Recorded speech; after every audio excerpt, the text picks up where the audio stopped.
vous résumer un petit peu l'objectif de la première campagne expérimentale. Donc le but de cette campagne était de voir véritablement l'impact d'une réduction en lipides ou en sucre sur la perception et sur l'acceptabilité des biscuits et des gâteaux. On voulait faire une étude un petit peu sectorielle, donc on a pris 9 catégories, 9 types de biscuits et de gâteaux du marché français. Les petits beurres, ils sont perçus moins sucrés dès notre premier palier de réduction, qui était à moins 10% en sucre, alors que par contre, pour les matières grasses, c'est perçu moins gras qu'à notre deuxième palier de réduction, qui était de moins 25% en matières grasses. Les diminutions en sucre sont plus facilement perceptibles que les diminutions en matières grasses. Et par contre, chez les enfants, pour les petits beurres, ils n'avaient pas perçu du tout les différences que les adultes avaient perçues. Il y avait seulement les petits beurres réduits à moins 25% de lipides qui étaient significativement dépréciés par les adultes et par les enfants. Ce qu'il faut déjà savoir, c'est que si aujourd'hui on ne réduit pas systématiquement en gras et en sucre, ce n'est pas pour des raisons économiques. La matière grasse et le sucre sont très importants pour la texture du biscuit et pour le goût. Nous avons des recettes patrimoniales qui sont protégées par des codes d'usage. Ces produits-là, on ne peut pas faire n'importe quoi parce que le consommateur, de toute façon, sur des produits emblématiques comme ceux-là, il n'accepterait pas. Donc c'est bien de vouloir changer le produit, mais on peut aussi vouloir changer le consommateur ou son comportement. Et ça, la meilleure façon, c'est de commencer très jeune par l'éducation. Ma foi, c'est pas grave si ce brownie est très gras, très sucré, mais il suffit que j'en mange pas trop. On a pu montrer qu'il y avait 90%, plus de 90% des biscuits qui comportaient moins d'1 gramme d'acide gras trans pour 100 grammes de produits finis. Hors produit au beurre, on va réduire de 5% les acides gras saturés d'ici 2013. Le biscuit est, depuis son origine, un aliment nomade, un aliment qui est lié au voyage, un aliment de conservation qui permettait de se nourrir lorsqu'on partait loin de chez soi. Et donc évidemment, dès l'origine, l'emballage était extrêmement important. On reproche souvent au biscuit d'être trop emballé, mais le biscuit, il est fragile au choc, il est fragile à l'humidité, il est fragile à la lumière, il est fragile à l'oxygène. La collective Biscuits et Gâteaux, là aussi, a été une des seules professions à s'engager, un engagement donc, de réduction des emballages et d'information, de recyclage.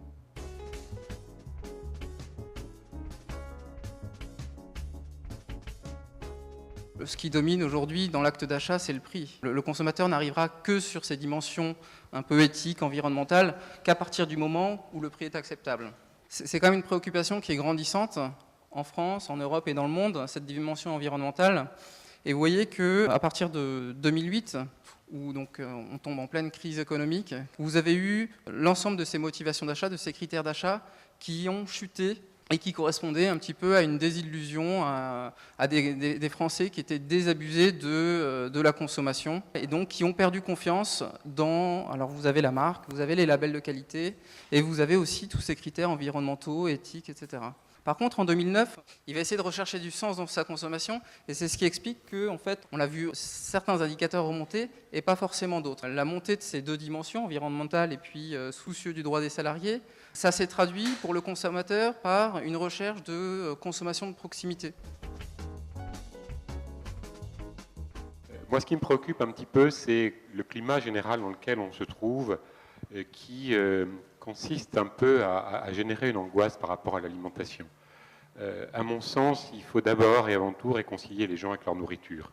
Donc, il faut bien, à un moment donné, non seulement manger du gras et du sucré, mais il faut aussi admettre que le plaisir est un moteur de la prise alimentaire et que le plaisir est forcément lié à la présence de gras et de sucre. Il faut réfléchir à la pression du marketing, il faut réfléchir à l'offre alimentaire. Et quand je parle d'offre alimentaire, c'est à la fois la composition des produits et la façon dont l'offre alimentaire est aussi présentée, par exemple, sur les lieux de vente. Et je pense qu'en agissant sur ces leviers-là, on évitera de, en quelque sorte, surresponsabiliser et donc parfois culpabiliser sans cesse les consommateurs en leur disant que c'est à eux de faire à chaque fois le meilleur choix. Le principe de subsidiarité, je pense que c'est vraiment le principe dans lequel on s'inscrit.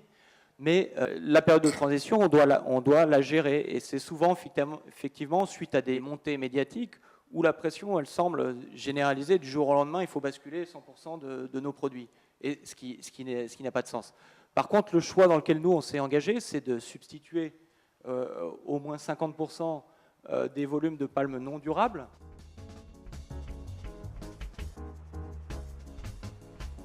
Le goûter pour les enfants, c'est un moment très important. D'abord, sur un plan strictement nutritionnel, comme il est petit et il a des réserves qui sont moins importantes et moins durables que les nôtres, et donc pour lui, c'est particulièrement important de couper le temps qui s'écoule entre le déjeuner et le dîner par un goûter. Le vrai goûter, c'est un vrai petit repas dans lequel il y a des aliments sources de glucides, d'amidon, comme du pain, beurre confiture, ou des biscuits, ou des gâteaux, associés à un produit laitier, parce qu'on sait bien que les apports de calcium sont très importants pour les enfants, et puis terminé par un fruit. Voilà. Alors ça, c'est le goûter idéal.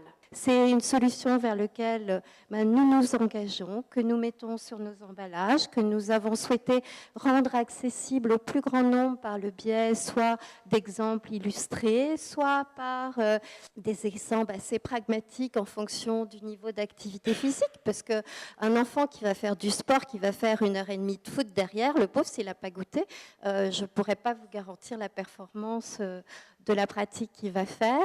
Quelle que soit la situation du partage, le temps du goûter, et ça c'est important du point de vue de la sociologie de l'alimentation, le temps du goûter, c'est un moment de rupture et ça doit rester un moment de rupture.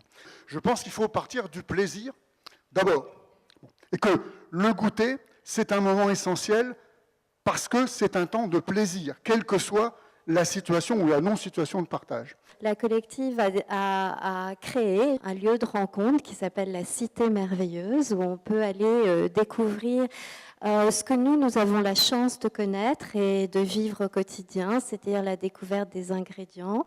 Et puis pour s'éveiller au goûter, parce que les enfants, c'est pareil, ont besoin de repères dans leurs habitudes. Il y a un nouveau petit quiz à partager avec des copains qui s'appelle le quiz Gutarius. Voilà, il faut nous tendre des perches sur l'étiquetage, le simplifier. On n'a pas que ça à faire de comprendre ce que c'est qu'une lipide, une glucide et puis de passer 10 minutes devant un paquet de gâteaux. Donc en effet, plus ce sera clair et plus les messages iront tous dans le même sens et pour nous simplifier après le choix et donc l'éducation de nos enfants, à leur expliquer, celui-là non, je ne le prends pas parce que, et on explique. Mais voilà, on a besoin d'aide, on a besoin de conseils.